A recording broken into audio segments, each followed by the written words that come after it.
நம்ம சாயப்பாக்கு விளக்குகள் ஏற்றுறது அப்படின்னா ரொம்ப பிடிக்கும்.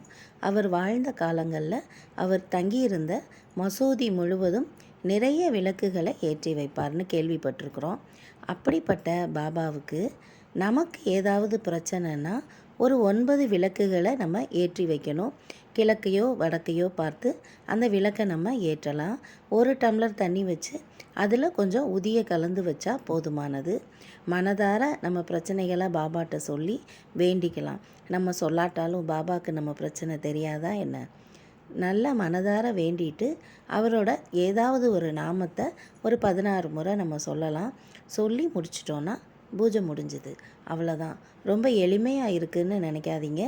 இந்த பூஜை செஞ்ச உடனடி பலனை தரக்கூடியது. இந்த பூஜையை எப்போ செய்யலான்னா காலை மாலை இரவு எப்பெல்லாம் நம்ம மனசு கஷ்டமாக இருக்கோ, ஒரு பிரச்சனைக்கு தீர்வு வேணும் அப்படின்னு நம்ம நினைக்கிற எந்த நேரத்துலையும் நம்ம இந்த பூஜையை பண்ணலாம்.